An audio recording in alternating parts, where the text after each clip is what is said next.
सास पर हुआ अत्याचार। एक बार की बात है, एक गांव में एक औरत अपने तीनों बेटों के साथ रहा करती थी। उस औरत का नाम था सुमन। सुमन के तीनों बेटों की शादियां हो चुकी थी। उसकी तीनों बहुओं के नाम मीना, मधु और सीमा थे। सुमन की तीनों बहू सुमन से बहुत डरा करती थी। अरे, अभी तक किसी ने मेरे नहाने का पानी गर्म नहीं किया, क्या बात है? सासू माँ, अभी लेकर आती हूँ। आधा घंटे पहले कहा था और अभी तक याद नहीं। माफ करना, गलती हो गई। अच्छा ठीक है, लेकिन ध्यान रखना आगे से ऐसी गलती नहीं होनी चाहिए। सासू माँ, मैंने आपका खाना लगा दिया है, अब जल्दी से खाना खा लो। अरे, ये कैसी सब्जी बनाई है, ना इसमें नमक है ना मिर्ची। मुझे नहीं खानी तेरे हाथ की बनाई सब्जी।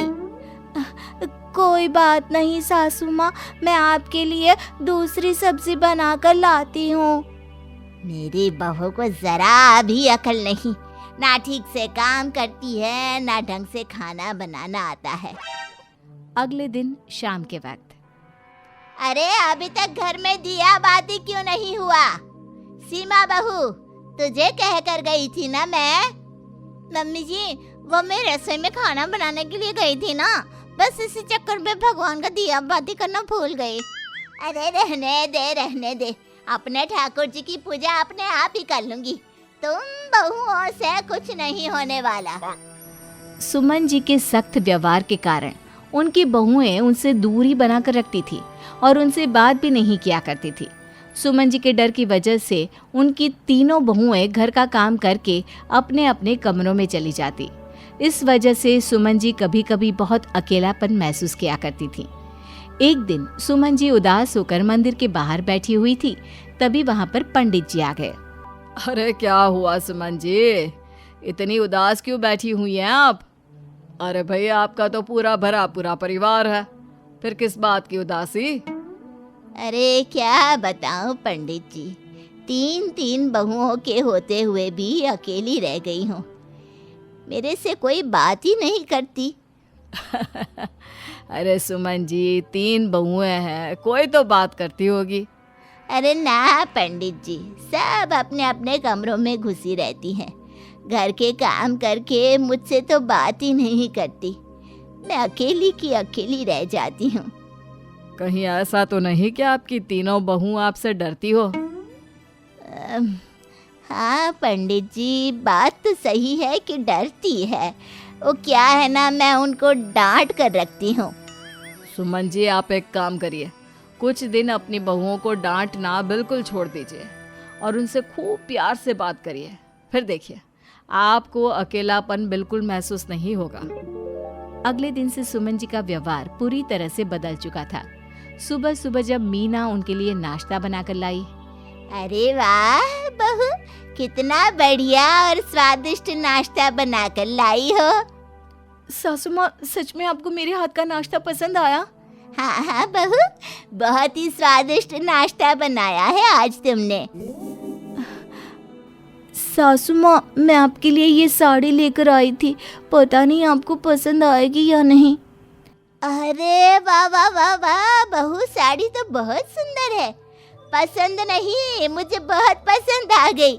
मैं तो अगली बार जब भी किसी शादी में जाऊंगी तो इसी साड़ी को पहनूंगी। सासू माँ, वो मुझे मेरी सहेली से मिलने जाना था, अगर आप कहें तो। अरे बहू, इसमें पूछने वाली क्या बात है, तुम ऐसे ही चली जा सकती हो। तुम लोग ना इतनी छोटी छोटी बातों के लिए मुझसे पूछा मत करो। ये घर तुम्हारा है, तुम्हें ही तो संभालना है। सुमन जी का बदला व्यवहार देखकर तीनों बहुएं आश्चर्यचकित थी, लेकिन अब सुमन जी ने अपनी बहुओं को कुछ भी कहना, समझाना या डांटना पूरी तरह से बंद कर दिया था। इसकी वजह से धीरे धीरे उनकी तीनों बहू लापरवाह हो चली थी। एक दिन दोपहर में, अरे मीना बहू, कहाँ हो बेटा? 1 घंटे से भूखी बैठी हूँ, जरा खाना तो लेकर आओ। क्या मम्मी जी, आपको सारे दिन खाने की लगी रहती है, मेरे पास और कोई काम नहीं है क्या? थोड़ा तो इंतजार कर लो, अभी 1 घंटा और लगने वाला है। अरे तो मधु को बोल दे, वो मेरे लिए खाना बना देगी। अरे सासू माँ, मधु भाभी तो सुबह से ही घूमने के लिए गई है। अब आपके पास इंतजार करने के अलावा और कोई चारा नहीं है। अरे तो सीमा, तू तो फ्री है ना बेटा, तू ही खाना दे दे, मुझे बहुत भूख लगी है। सासू माँ, अभी खाना बनाने की ना मेरी बारी नहीं है, इसलिए मैं कुछ नहीं कर सकती। अरे मैंने तो पंडित जी की बात मानकर इन तीनों बहुओं को डांटना बंद कर दिया था। मुझे क्या पता था कि मुझे इतने बुरे दिन देखने पड़ेंगे। धीरे धीरे सुमन जी की बहुओं ने उनकी बात मानना बिल्कुल बंद कर दिया। इस वजह से सुमन जी की हालत बहुत खराब होने लगी और एक दिन वो फिर से मंदिर गई। अरे सुमन जी, क्या हुआ? आप इतनी बीमार और दुखी क्यों लग रही हो? पंडित जी, मैंने तो वही किया जो आपने मुझे करने के लिए कहा था, लेकिन देखिए क्या हालत हो गई है मेरी। नाराज ना होइए सुमन जी, मुझे पूरी बात बताइए, मैं कुछ उपाय बताता हूँ ना। अरे आप क्या उपाय बताएंगे? आपके कहने पर मैंने अपनी बहुओं को कुछ भी कहना और समझाना बंद कर दिया, और देखिए क्या हालत हो गई मेरी। अरे लेकिन हुआ क्या सुमन जी? अब तो मेरी बहू मुझे खाना भी नहीं देती, ना मेरी कोई चिंता करती है। मैं बीमार होकर घर में पड़ी रही, लेकिन किसी ने मुझे पानी तक नहीं पूछा। अरे अरे अरे, ये तो बहुत गलत बात है। आपकी बहुओं को आपके साथ ऐसा व्यवहार नहीं करना चाहिए था। लेकिन ये सब आप ही की वजह से हुआ है। नहीं सुमन जी, आपको समझने में गलती हुई है। मेरे कहने का मतलब ये था कि आपको अपनी बहुओं को बेवजह नहीं डांटना चाहिए, उनसे प्यार से बात करनी चाहिए। लेकिन इसका मतलब ये बिल्कुल भी नहीं कि आप उन्हें समझाना ही बंद कर दे, सही और गलत का फर्क बताना बंद कर दे। आपकी दुर्दशा आपकी खुद की वजह से हुई है।